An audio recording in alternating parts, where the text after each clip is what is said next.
गुरुर्ब्रह्मा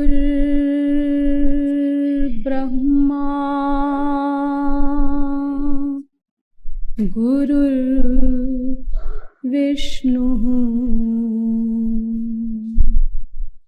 गुरुर्देवो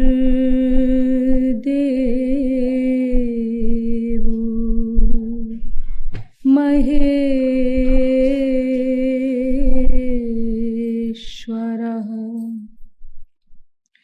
गुरुः साक्षात्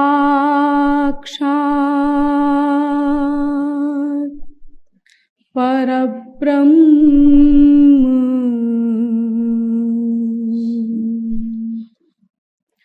कृपाल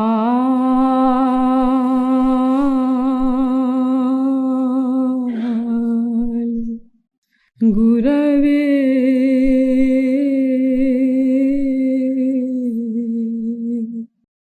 नमः। कदा द्रक्ष्यामि नन्दस्य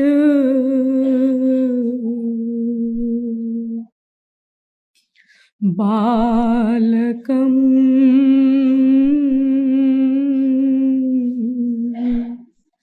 नीपमालकम्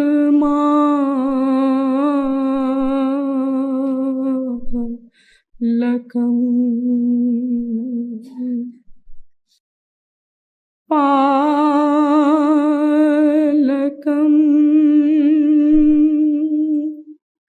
सर्वसत्त्वानां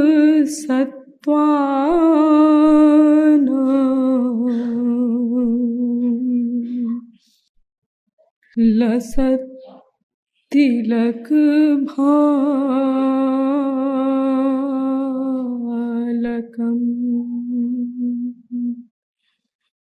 श्रौत तत्व शुश्रूषु महानुभाव।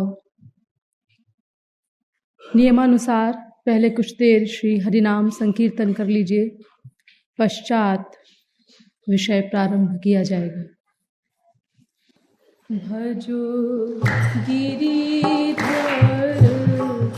गोविंद गोपाल।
बोलिए भक्ति योग रसावतार जगत गुरु श्री कृपालु जी महाराज की।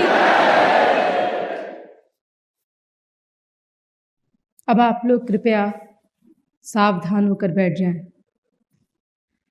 अब तक आप लोगों को यह बताया गया कि विश्व का प्रत्येक जीव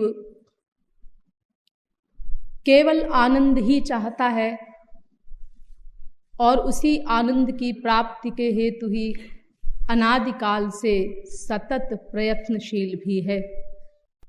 और इस आनंद की प्राप्ति केवल मानव देह में ही हो सकती है, क्योंकि आनंद का पर्यायवाची जो भगवान है उसका ज्ञान, उसकी प्राप्ति ये मनुष्य शरीर में ही इसीलिए संभव है क्योंकि मानव देह ही पुरुषार्थ का देह है। अन्य सब योनियां भोग योनियां हैं। लेकिन उस आनंद की प्राप्ति अनादिकाल से अब तक सतत हम करने का प्रयत्न कर रहे हैं। अनंत बार मानव देह भी मिला, लेकिन अभी तक नहीं हो सकी, क्योंकि उसके लिए भगवान को जानना होगा, भगवान को प्राप्त करना होगा, जो हमने अब तक नहीं किया।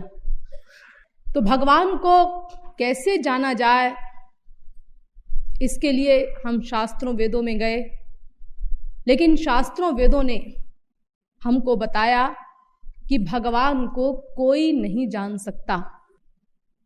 लेकिन एक और शास्त्र वेद कहते हैं कि भगवान को जानो, तुरंत जानो भगवान को।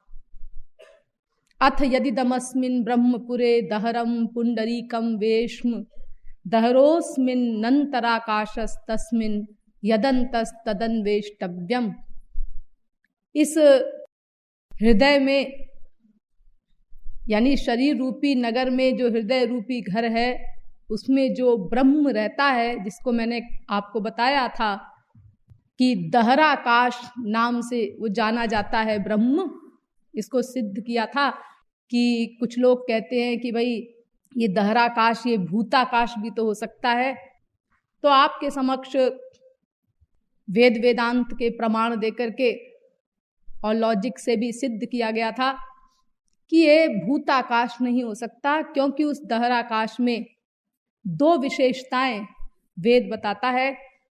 नंबर 1, उसमें 8 गुण हैं, सत्य, काम, सत्य, संकल्प आदि। और दूसरी बात, उसमें अनंत कोटि ब्रह्मांडों को धारण करने की शक्ति है। अनंत कोटि ब्रह्मांड उसमें समाये हुए हैं। तो ये विशेषता इस भूताकाश में भला कहाँ, ये तो एक जड़ मटीरियल चीज है, इसीलिए भूताकाश भी नहीं हो सकता, दहराकाश। फिर एक दूसरी शंका आई कि भाई जीव ही ब्रह्म है, ऐसा अद्वैती लोग कहते हैं, शंकराचार्य की पार्टी वाले। तो इसका मतलब जीव ही दहराकाश है। तो इसका भी खंडन किया गया और आपको बताया गया कि नहीं, ऐसा नहीं है। वेदांत कहता है इतर परामर्शादिति चेन्ना संभवात, यानी यदि कोई ये कहे कि ये जीव है दहराकाश इतर परामर की तरह, तो ऐसा नहीं है। चेन्न असंभवात, ऐसा होना असंभव है, क्योंकि जीव में भी वो 8 गुण नहीं है और प्लस अनंत कोटि ब्रह्मांडों को धारण करने की शक्ति भला जीव में कहाँ है। और अगर कोई कहे कि भाई भगवत प्राप्ति के बाद तो 8 गुण उसको मिल जाते हैं, तो भी मैंने आपको उस दिन बताया था कि फिर भी वो ब्रह्म के समान हो जाता है 8 गुण प्राप्त करके, लेकिन ब्रह्म ही नहीं बन जाता। और फिर वो जो सर्वाधारकत्व गुण है वो उसके अंदर नहीं आता। यानी सृष्टि, स्थिति, प्रलय, ये जो 3 चीजें हैं, ये कोई जीव नहीं कर सकता। यानी महापुरुष बनने के बाद भी भगवान किसी को ये अधिकार नहीं देते, ये स्वयं करते हैं। वो भोग मात्र साम्य लिंगाच, ब्रह्मानंद भोगने की दृष्टि से जीव और ब्रह्म में बराबरी हो जाती है। जिस आनंद में भगवान अनादिकाल से लीन है, वही अनंत मात्रा का आनंद उस महापुरुष को मिल जाता है, 0.1% भी कम नहीं। और जो ज्ञान भगवान के पास है वो ज्ञान भी बराबर उस जीव को मिल जाता है जो महापुरुष बन जाता है। यानी और इन बातों में समता हो जाती है। लेकिन जो ये जगत व्यापार है, संसार को प्रकट करना, संसार का पालन आदि करना, ये भगवान ने अपने पास रखा है ताकि कुछ अंतर तो मालूम चले भगवान में और महापुरुष में। हाँ, और फिर महापुरुष तो कोई सरफिराई होगा जो ये काम चाहे, इस कूड़ा कबाड़ा संसार को बनाना, फिर सब जीवों के अंदर बैठ करके उनके प्रत्येक क्षण के प्रत्येक आइडिया को, संकल्प को नोट करना, फिर उनका हिसाब रखना, फिर उनका समय पर फल देना इत्यादि जो ये कार्य है, ये कौन चाहेगा? जो महापुरुष नित्य प्रेमानंद का उपभोग कर रहा है, नित्य प्रेमानंद में लीन है, भगवान का सौरस्य जिसको निरंतर प्राप्त हो रहा है, वो ऐसा कूड़ा कबाड़ा काम उसको मिले इसकी तो कल्पना भी नहीं कर सकता। अब अगर भगवान दे दे अपनी इच्छा से तो बात अलग है, भगवान की आज्ञा के खिलाफ तो वो कुछ कर ही नहीं सकता, कुछ सोच ही नहीं सकता। लेकिन अपनी इच्छा से भला ये काम कोई महापुरुष क्यों चाहेगा? क्योंकि आइडियाज जो नोट करने हैं जिनके, वो सब मायाबद्ध जीव हैं। एक बार भगवत प्राप्ति हो गई, माया से परे हो गए, तब तो आइडियाज नोट करने ही नहीं, उसकी क्या जरूरत है? फिर जब तक माया के अंडर में है तभी तक उनके आइडियाज नोट करने हैं, और जब माया के अंडर में है जब तक, तो फिर माया के जितने भी विकार हैं, काम, क्रोध, लोभ, मोह, ईर्ष्या, राग, द्वेष, पाखंड, ये सब भरे पड़े हैं प्रत्येक जीव में अनंत अनंत मात्रा के। तो इन्हीं के वो आइडियाज पैदा होंगे उसके अंतःकरण में, इन्हीं के वर्क होंगे उसके। तो ये सब नोट करना पड़ता है भगवान को। तो कौन महापुरुष चाहेगा ये काम? हाँ, सोचिए, कॉमन सेंस की बात है। कितना बोर होता होगा भगवान हम लोगों के आइडियाज नोट करके कि कैसा विचित्र जीव है ये, कितनी गंदी गंदी बातें सोचता रहता है, मेरे बारे में तो कभी सोचता ही नहीं। हाँ, तमाम इधर उधर की गंदी बातें सोचता रहता है।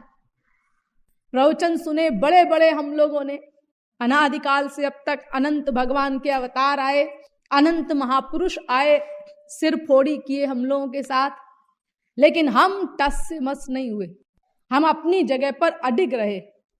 प्रवचन सुन के हम लोगों ने सिर हिलाया, हाँ बात तो बड़ी पते की बताते हैं। हाँ, अरे महाराज जी का प्रवचन सुन के तो लोग कहते हैं कि जगत गुरु शब्द भी इनके लिए कम है, जगत गुरु का भी बाप कहना चाहिए इनको। उस समय ऐसा अनुभव भी करते हैं, रियलाइज करते हैं प्रवचन सुन करके, एक एक वाक्य उनका कैसा होता है हृदय को बेधने वाला, अगर कोई जिज्ञासु हो सुनने वाला तो। लेकिन इतनी सब तारीफ कर देंगे और उसके बाद उनसे प्रैक्टिकल लाभ उठाने का जब अवसर आता है तो हम लोगों ने वो सिद्धांत बना रखा है, वो कथावाचक लोगों से आपने सुना होगा ना कि एक बार एक सेठ जी का लड़का था, तो सेठ जी ने उससे कहा कि क्यों रे तू कथा में नहीं जाता, मंदिर में कथा हो रही है पंडित जी की। मैंने कहा हाँ वो तो नहीं जाता मैं, जाया कर, जवानी के नशे में अंधा हो रहा है, रोज जाया कर कथा में। और वो पिता का भक्त था, पिताजी जो कहें उनकी आज्ञा माननी है, उसने जाना प्रारंभ कर दिया। अब वहां जब गया तो पहले ही दिन वो पंडित जी सत्य हरिश्चंद्र की कथा कह रहे थे कि देखो हर स्थिति में सच बोलना चाहिए, चाहे कितना ही बड़ा संकट हो, लेकिन सत्य का आचरण नहीं छोड़ना चाहिए। हरिश्चंद्र का उदाहरण देके सब समझा रहे थे। उसने अपना सच बोलना शुरू कर दिया। अब ग्राहक आया दुकान पर, उसने कहा ये सामान कितने का है? उसने कहा ये है तो 30 रुपए का, लेकिन पिताजी ने कहा है कि इसको 38 रुपए का बेचना। ये है तो 100 रुपए का, लेकिन पिताजी ने कहा है कि इसको 115 का बेचना। अब धीरे धीरे ग्राहक बिदकने लगे, तो पिताजी तक खबर गई। पिताजी ने एक झापड़ लगाया उसका, ये क्या करता है, तू चौपट करेगा हमारा सारा व्यापार, क्या बोलता है ग्राहकों से। अरे पिताजी ठीक ही तो बोलता हूं, किसने कहा तुझे ठीक बोलने को। वो पंडित जी कह रहे थे कि सच बोलना चाहिए, पंडित जी कह रहे थे, तो पिताजी आप ही ने तो भेजा था कि पंडित जी की कथा सुनने जाया कर। पंडित जी ने कहा सच बोलना चाहिए, तो हमने सच बोलना शुरू कर दिया, तो कल से न जाया करूं कथा में। अरे नहीं नहीं, रोज जाया कर। मैं ये कब कह रहा हूं कि तू कथा में जाना बंद कर दे, प्रवचन में जाना बंद कर दे। तो पिताजी आप अजीब बात करते हैं, एक तरफ कहते हैं रोज जाया कर, दूसरी तरफ अपना अगर मैं ऐसा करता हूं तो फिर आप मुझे झापड़ मारते हैं। अरे कथा में जाया कर, लेकिन जैसे मैं बताऊं वैसे कथा सुना कर। हाँ देख, जब पंडित जी कथा शुरू करें उनके पहले पहुंच जा तू वहां, और अपना जो भी तेरा आंचल हो, अपना कुर्ते का और कुछ भी, उसको कपड़े को यूं फैला ले, अपना कुर्ता वगैरह, और मन ही मन संकल्प कर पंडित जी की सारी कथा इसमें आ जाए। उसके बाद जब कथा समाप्त हो और सब चलने लगे तो उसको वहीं झाड़ दिया कर, संकल्प करते हुए पंडित जी की सारी कथा यहीं रह जाए। हाँ बस ऐसे कथा भी सुन लेगा और कोई असर भी नहीं पड़ेगा। अरे देख मैं तेरा बाप हूं, हाँ अरे सारी जिंदगी बीत गई मेरी प्रवचन सुनते सुनते, कथा सुनते सुनते, लेकिन देख जहां मैं 50 साल पहले था वहीं खड़ा हूं, टस से मस नहीं हुआ। एक तू है, कल गया आज ही बिगड़ गया। तो ऐसे कथा सुनी जाती है। तो हम लोगों का भी यही सिद्धांत है, वरना क्या कारण है कि अनंत जन्म बीत गए हम लोगों के, अनंत बार महापुरुष मिले हम लोगों को, भगवान के अवतार मिले, और हम लोग वहीं के वहीं खड़े, भगवत प्राप्ति नहीं हुई हम लोगों को। अरे कुछ आगे बढ़े होंगे। कितना हम लोग सोचो गर्भ में गिड़गिड़ाए हैं। शास्त्रों में लिखा है, महापुरुषों ने बताया है कि गर्भ में जब हम होते हैं तो इतना कष्ट होता है जीव को, उल्टा टंगे रहना पड़ता है, सिर नीचे पैर ऊपर, शीर्षासन में। सोचो आपको अगर कोई कह दे कि 4 घंटा भी शीर्षासन में खड़े रहो तो क्या हाल हो आपका। और वो बच्चा 9 महीने तक शीर्षासन में रहता है, और उस गंदगी के अंदर कितना कष्ट होता होगा उसको। तो उस कष्ट से घबरा करके, परम व्याकुल होकर के वो भगवान के आगे रोता है, गिड़गिड़ाता है, प्रार्थना करता है कि हमको यहां से निकालो, इस गंदगी से, इस नरक से हमको निकालो, इस कष्ट से छुटकारा दो हमको। हम प्रतिज्ञा करते हैं कि अब की बार हम आपकी ही भक्ति करेंगे, अब की बार अपने समय को नष्ट नहीं करेंगे, आपसे ही प्यार करेंगे, आपकी ही भक्ति करेंगे, हमको यहां से निकालिए। और जब बाहर आए तो फिर भूल गए, फिर संसार में मस्त हो गए। उसके बाद फिर मरेंगे तो फिर उल्टे टंगेंगे, तो फिर कहेंगे सॉरी, और फिर बाहर आएंगे तो फिर करेंगे मक्कारी, फिर मरेंगे फिर उल्टे टंगेंगे, फिर कहेंगे सॉरी। बस यही अनादिकाल से चल रहा है हम लोगों का नाटक।